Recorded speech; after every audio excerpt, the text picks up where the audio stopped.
నమస్కారం city news కి స్వాగతం. గుంటూరు మెడికల్ కాలేజీలో మెడికల్ ఎగ్జిబిషన్ ను వైద్య ఆరోగ్య శాఖ మంత్రి సత్యకుమార్ యాదవ్ ప్రారంభించారు. మెడికల్ కాలేజీలో ఏర్పాటు చేసిన మెడ్ ఫ్యూజన్ ను ఎమ్మెల్యే గల్లామాధవి, నజీర్ అహ్మద్, జిల్లా వైద్యాధికారిని విజయలక్ష్మి సందర్శించారు. ఈ సందర్భంగా ఏర్పాటు చేసిన మానవ శరీర అవయవాల ప్రదర్శనను, ల్యాబొరేటరీని, మ్యూజియంలో ఉంచిన అస్థిపంజరాలు, పక్షులు, జంతువుల అవశేషాలను పరిశీలిస్తూ మెడికోలను వివరాలను అడిగి తెలుసుకున్నారు. ఈ కార్యక్రమంలో ప్రిన్సిపల్ సుందరాచారి, జయప్రకాష్ నారాయణ, బీజేపీ జిల్లా అధ్యక్షుడు తిరుపతిరావు, కార్పొరేటర్ పోతురాజు సమత, గంటా మౌలిక, కూటమి నాయకులు పాల్గొన్నారు.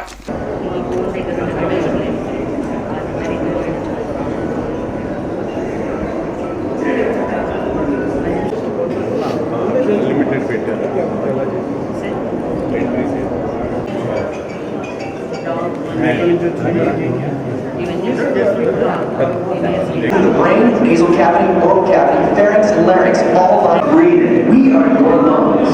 The evidence for traveling.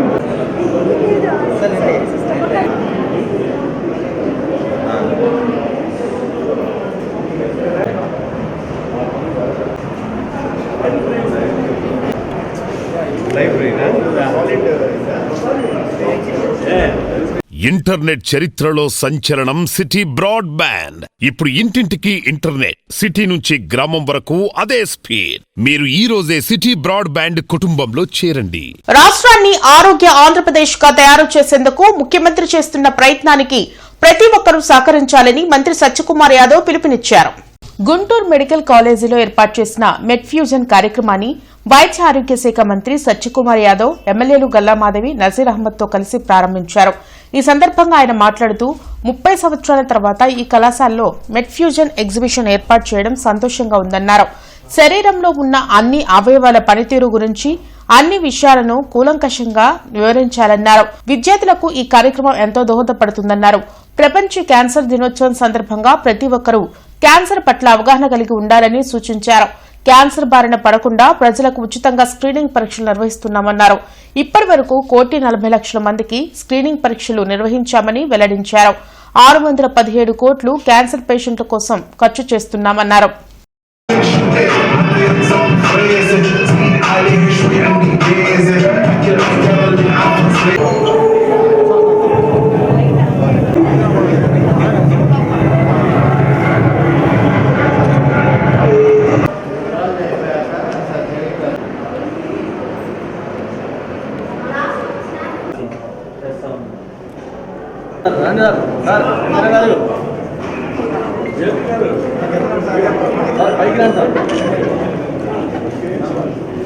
ఏషియాలోనే ఎక్కడ లేని అన్ని సంఖ్యలో స్పెసిమెన్స్ ఇక్కడ ఉన్నాయనే విషయం చెప్పారు. పెథాలజీ స్పెసిమెన్స్ ఇవి 15 రోజుల పాటు కొనసాగుతున్న ఎగ్జిబిషన్లో విద్యార్థులు, పెద్దలు అందరూ కూడా గుంటూరు కానీ చుట్టుపక్కల ప్రాంతాల నుంచి వస్తే వారికి అవగాహన కలుగుతుంది. తద్వారా అనేక విషయాలు నేర్చుకునే అవకాశం కలుగుతుంది. అదేవిధంగా ఆరోగ్యం పట్ల శ్రద్ధ వహించాల్సిన బాధ్యత గురించి కూడా తెలుస్తుందని సందర్భంగా నేను తెలియజేస్తున్నాను. ప్రజలకు కూడా ఒక అప్పీల్ చేస్తున్నా. అదే సమయంలో ఇవాళ ప్రపంచ క్యాన్సర్ దినోత్సవం సందర్భంగా ఈ క్యాన్సర్ మహమ్మారిని తరిమికొట్టే దిశగా కూడా ప్రయత్నాలు చేయాలి. దీంట్లో ప్రజలు కూడా భాగస్వాములు కావాలా. ప్రభుత్వం వైపు నుంచి కూటమి ప్రభుత్వం, గౌరవనీయులు చంద్రబాబు నాయుడు గారు, ఉప ముఖ్యమంత్రి పవన్ కళ్యాణ్ గారి నేతృత్వంలో, అదేవిధంగా నరేంద్ర మోడీ గారి సహకారంతో అనేక చర్యలు తీసుకుంటుంది. దాంట్లో ప్రధానంగా ఇవాళ ఒక క్యాన్సరు, నాన్ కమ్యూనికబుల్ డిసీజెస్లో క్యాన్సర్ ప్రధానంగా ఒక మహమ్మారిగా మారిన నేపథ్యంలో ప్రపంచవ్యాప్తంగా 18 మంది క్యాన్సర్ కారణంగా మరణిస్తుంటే ఆంధ్రప్రదేశ్లో దాదాపు 10 మంది ఏటా క్యాన్సర్ కారణంగా మరణిస్తున్నారు. సగటున 75,000 కొత్తగా క్యాన్సర్ కేసులు వస్తుంటే దాంట్లో 40 నుంచి 42,000 మంది మరణిస్తున్నారని గ్లోబోకాన్ సర్వే కానీ లేదా ఐసీఎంఆర్ రిపోర్ట్లు కూడా మనకు చెప్తున్నాయి. అంటే ఇంత తీవ్రంగా మారిన క్యాన్సర్ని, ఆ మహమ్మారిని కంబాట్ చేయడం కోసం రాష్ట్ర ప్రభుత్వం అనేక చర్యలు తీసుకుని దీంట్లో ప్రధానంగా అవగాహన కల్పించే దిశగా ముఖ్యంగా రాష్ట్ర వ్యాప్తంగా కూడా అవగాహన కార్యక్రమాలు చేపట్టడం జరుగుతోంది. మెడ్ ఫ్యూజన్ కార్యక్రమం ద్వారా ప్రజలకు తమ శరీరం పట్ల పూర్తి అవగాహన కలుగుతుందని ఎమ్మెల్యే నజీర్ అహ్మద్ వెల్లడించారు. ఎవరు క్యాన్సర్ బారిన పడకుండా ఉండాలంటే ఆహార పదార్థాల కల్తీని నివారించాలని ఎమ్మెల్యే గల్లామాధవి వెల్లడించారు. ముఖ్యంగా పిల్లలు దీన్ని విజిట్ చేయాలి అని నేను కోరుకుంటున్నాను. గుంటూరు ప్రాంతంలో ఉన్న ప్రతి స్కూల్ టీచర్స్కి, ప్రిన్సిపల్స్కి ఇది ఒక స్పెషల్ రిక్వెస్ట్గా నేను ఫీల్ అవుతున్నాను. ఆల్రెడీ నా వెస్ట్ ఎంఈఓలతో నేను మాట్లాడడం కూడా జరిగింది. పిల్లల్ని ఒక రోజు ఒక హాఫ్ డే కేటాయించి ప్రతి డిపార్ట్మెంట్ని తిప్పి వాళ్ళు ఒక అవగాహన తెచ్చుకోవాల్సిందిగా నేను ఎంఈఓ గారికి పిలిచి ఈ సందర్భంగా మెడ్ ఫ్యూజన్ గురించి కూడా చెప్పడం జరిగింది. So it's a great event which organised here. And GMC గురించి, జీజీహెచ్ గురించి మనందరికీ తెలిసిందే, ప్రపంచ ఖ్యాతిగా గాంచిన జిఎంసీ అండ్ జీజీహెచ్. ఎందుకంటున్నానంటే ఈరోజు మొన్న చూసాం మనము జిమ్ఖానా వారు ఓపెన్ చేసిన మాతా శిశు హాస్పిటల్ని. అంటే it's a world wide pride మనకి జిఎంసీ. అలాంటి జిఎంసీలో చదువుకుంటున్న ప్రతి ఒక్క విద్యార్థికి నిజంగా మీరు చాలా గర్వపడాలి అని చెప్పి నేను కోరుకుంటూ ఉన్నాను. ఇలా అంటే యూనిక్ అండ్ యునైటెడ్, అంటే మనందరికి కూడా ఈరోజు cancers, different type of cancers వస్తూ ఉన్నాయి. నిన్న ట్రేస్ చేసినటువంటి క్యాన్సర్కి ఇంకో వ్యక్తికి వచ్చేటువంటి క్యాన్సర్ డిఫరెంట్గా ఉండడం, ఎవరికి వాళ్ళు ఒక కేసుగా మారుతున్నటువంటి తరుణంలో మనందరం కూడా కలిసి క్యాన్సర్ మీద పోరాటం చేయాలనేటువంటి ఆలోచనతో ఈరోజు రాష్ట్ర ప్రభుత్వం అలాగే కేంద్ర ప్రభుత్వం సమిష్టిగా ఈ క్యాన్సర్ అనేటువంటి మహమ్మారిని పారదోలడానికి రాష్ట్ర వ్యాప్తంగా అవగాహన తెచ్చేటువంటి కార్యక్రమాలు చేయడం, ముఖ్యంగా మాకు కూడా గుంటూరులో నాట్కో సెంటర్లో అన్ని రకాలుగా కూడా సేవలు అందిస్తున్నటువంటి పరిస్థితులు ఉన్నాయి. కాబట్టి గుంటూరు సంబంధించినటువంటి ప్రజలే కాకుండా రాష్ట్ర వ్యాప్తంగా ఉన్నటువంటి వైద్య విద్య మీద అలాగే వైద్యం గురించి తెలుసుకోవాలనేటువంటి ఆలోచన కలిగినటువంటి ప్రతి ఒక్కరు కూడా ఈ మెడ్ఫెస్ట్కి తప్పకుండా విచ్చేసి వాళ్ళందరూ కూడా వైద్య సదుపాయాల మీద, వైద్యం మీద అవగాహన పెంచుకొని ప్రజలకు కూడా దీని మీద అప్రమత్తం చేయాలని చెప్పి కోరుకుంటా ఉన్నాం.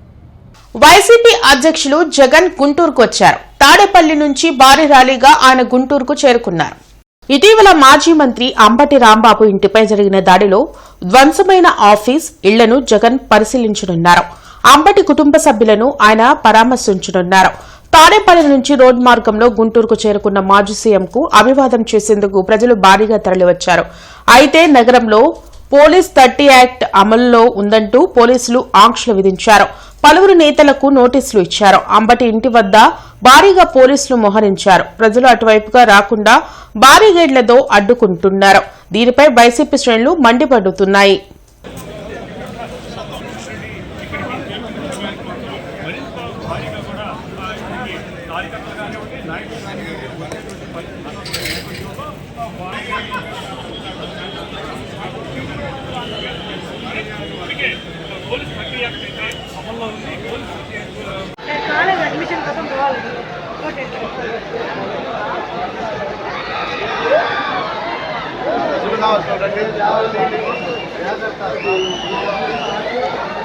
నువ్వే ఉన్నావు తీసుకెళ్ళడానికి.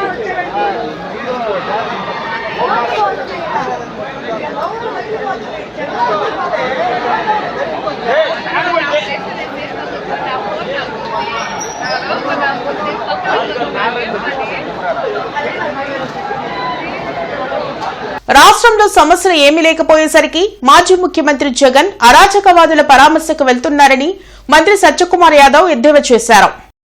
గతంలో నాయకులు ప్రజా సమస్యల పరిష్కారం కోసం రోడ్ల మీదకి వచ్చేవారన్నారు. కానీ నేడు బూతు పురాణాలు మాట్లాడే వారి కోసం జగన్ పరామర్శలు చేయడం విడ్డూరంగా ఉందన్నారు. అందుకే ప్రస్తుతం రాజకీయాలన్నా, రాజకీయ నాయకులన్నా ప్రజలకు సదాభిప్రాయం లేకుండా పోయిందన్నారు. అంబటి రాంబాబు అసభ్య పదజాలంతో మాట్లాడడం వలన కార్యకర్తలు అడిగేందుకు వెళ్లారని గుర్తు చేశారు. కానీ వారి కార్ల మీద, ఇళ్ల మీద వారే దాడులు చేయించుకొని ప్రభుత్వంపై బురద జల్లే కార్యక్రమం చేస్తున్నారని మండిపడ్డారు.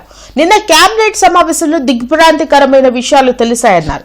అసలు పాలే లేకుండా నెయ్యి తయారు చేసి 68 లక్షల కేజీల కల్తీ నెయ్యి సరఫరా చేశారని తేల్చిందన్నారు. ఆ విషయం నుంచి దృష్టి మరల్చేందుకు జగన్మోహన్ రెడ్డి ఈ కార్యక్రమాలు చేయిస్తున్నారని దుయ్యబట్టారు. ఒక జుగుప్సాకరమైన వ్యాఖ్యలు చేస్తూ, అది కూడా అత్యంత అనుభవం కలిగిన చంద్రబాబు నాయుడు గారి మీద, ఏ సంబంధం లేని తల్లి మీద, వీరందరి మీద ఆ చేసిన వ్యాఖ్యలు మొత్తం యావత్ తెలుగు జాతిని దిగ్భ్రాంతిపరిచాయి. మీరు రాజకీయాల్లో ఇతర పార్టీ వాళ్ళైతే వాళ్ళని రాజకీయ ప్రత్యర్థులుగా చూడాలి, కానీ శత్రువులుగా చూడడం అనేది ప్రజాస్వామ్యంలో ఉండదు. జగన్మోహన్ రెడ్డి గారి వైఖరి ఎలా ఉందంటే, ఈ రాష్ట్రంలో ఇటువంటి విచ్ఛిన్నకర శక్తుల్ని, అంటే యాక్చువల్గా సమాజం నుంచి పడాల్సిన శక్తుల్ని ఇవాళ ఆయన మద్దతు తెలపడం, సంఘీభావం తెలపడం, ఆయనకు అవకాశం ఇస్తే ఒక స్టెప్ ముందుకేసి వీరు చేసిన ఘనకార్యాలకి బూతు రత్న, బూతు విభూషణ్, బూతు భూషణ్ లేదా బూతు శ్రీ లాంటి కొత్త కొత్త అవార్డులు కూడా ఇస్తారేమో నాకైతే అర్థం కావట్లే. మొత్తం సమాజం అంతా ఏకమై ఇటువంటి చర్యల్ని తూలనాడుతుంటే, వ్యతిరేకిస్తుంటే ఊరిదందరిది ఒక ఉదారి అయితే ఉలిపిరి కట్టేది ఒక దారి అన్నట్టు ప్రజలకు ఏది నచ్చుతుందో అది నాకు నచ్చదు అన్న చందంగా ఇవాళ వైఎస్ఆర్సీపీ పార్టీ నాయకత్వం కానీ, దానికి నాయకత్వం వహిస్తున్న జగన్మోహన్ రెడ్డి గారు కానీ వ్యవహారం ఉంటుంది. డాక్టర్ బిఆర్ అంబేద్కర్, జాషువా, పూలే పెరియార్ లిటరేచర్ ఫౌండేషన్ ఆధ్వర్యంలో కవిరాజు త్రిపురనేని రామస్వామి చౌదరి పురస్కార సభ గుంటూరులో జరగనుంది. బ్రాడీపేటలోని గుర్రం జాషువా విజ్ఞాన కేంద్రంలో ఫిబ్రవరి 8న ఈ కార్యక్రమాన్ని నిర్వహించనున్నట్లు మాజీ ఎమ్మెల్సీ లక్ష్మణరావు తెలిపారు. Retired DGP AB Venkateswara Rao, Nagarjuna university professor స్వరూపారాణిలకు ఈ అవార్డులను ప్రదానం చేయనున్నట్లు చెప్పారు. కార్యక్రమానికి సంబంధించిన పోస్టర్ను పాపినేని శివశంకర్తో కలిసి ఆవిష్కరించారు. ఈ పురస్కారాల సభ 8వ తేదీ, ఈ నెల 8వ తేదీ ఆదివారం సాయంత్రం 5 గంటలకి గుర్రం జాషువా విజ్ఞాన కేంద్రం 2/7 బ్రాడీపేటలో జరుగుద్ది. ఈ పురస్కారాల సభలో మరి నర్సరావుపేట లోక్సభ సభ్యులు లావు శ్రీకృష్ణదేవరాయలు గారు, డొక్కా మాణిక్యవరప్రసాద్ గారు, అల్లంరెడ్డి లక్ష్మణరెడ్డి గారు, ఆలా వెంకటేశ్వర్లు ప్రముఖ వైద్యులు వీళ్ళందరూ కూడా పాల్గొంటారు. అందరూ కూడా పెద్ద సంఖ్యలో హాజరై ఈ పురస్కారాల సభని విజయవంతం చేయాలని కోరుతున్నాం. జాతి సంస్కృతిలో ఉన్నటువంటి అహేతుకమైన అంశాలన్నింటినీ కూడా ఆయన ఖండిస్తూ తన సాహిత్యాన్ని విస్తృతంగా ఆయన వెలువరించారు. అందులో సూతపురాణం అనేది చాలా ప్రధానమైంది.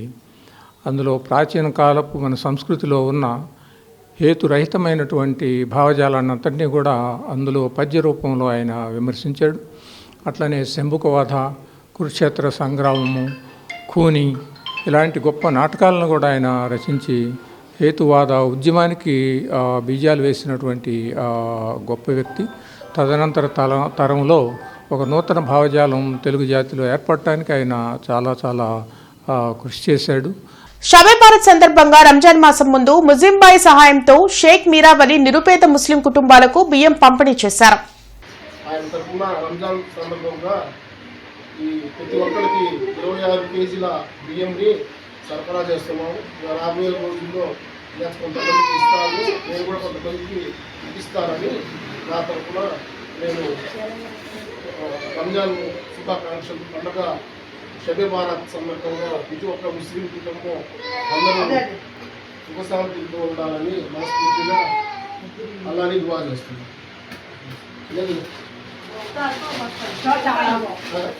ఇంటర్నెట్ చరిత్రలో సంచలనం సిటీ బ్రాడ్బ్యాండ్. ఇప్పుడు ఇంటింటికి ఇంటర్నెట్, సిటీ నుంచి గ్రామం వరకు అదే స్పీడ్. మీరు ఈ రోజే సిటీ బ్రాడ్బ్యాండ్ కుటుంబంలో చేరండి. స్థానిక బృందావని గార్డెన్స్ ఎన్టీఆర్ స్టేడియంలో గురువారం సాయంత్రం 6 గంటలకి శ్రీ భ్రమరాంబ మల్లికార్జున స్వామి వారి కళ్యాణోత్సవం నిర్వహిస్తున్నట్లు శ్రీశైలం దేవస్థానం బోర్డు సభ్యుడు బోడేపూడి వెంకట సుబ్బారావు తెలిపారు. భక్తులు కళ్యాణాన్ని తిలకించాలని కోరారు. భక్తజన మహాశైలకు సాదర స్వాగతం పలుకుతూ మహాశివరాత్రి పర్వదినం పురస్కరించుకుని శ్రీశైలం భ్రమరాంబ మల్లికార్జున స్వామి దివ్య అనుగ్రహంతో శ్రీశైలం దేవస్థానం వారిచే గుంటూరు బృందావన్ గార్డెన్స్ లోని ఎన్టీఆర్ స్టేడియంలో ఈ నెల 5వ తేదీ గురువారం సాయంత్రం 6 గంటలకు పవిత్రమైన శివపార్వతుల కళ్యాణ మహోత్సవం అత్యంత వైభవంగా నిర్వహించబడుచున్నది. ఈ మహత్తర ఘట్టానికి సమస్త భక్త మహాశయులు సకుటుంబ సపరివార సమేతంగా సంప్రదాయ వస్త్రాలతో విచ్చేసి ఆది దంపతులైన శ్రీ భ్రమరాంబ మల్లికార్జున స్వామివార్ల కళ్యాణాన్ని తిలకించి వారి కృపా కటాక్షాలను పొందవలసిందిగా విన్నవించుచున్నాము. ఆహ్వానించువారు మీ Bodepudi Venkata Subba Rao, BSR, Srisailam trust board సభ్యులు. ఇవి ఇప్పటివరకున్న వార్తా వివరాలు. మరికొన్ని వార్తా విశేషాలతో మళ్ళీ కలుద్దాం. అంతవరకు సెలవు. నమస్కారం.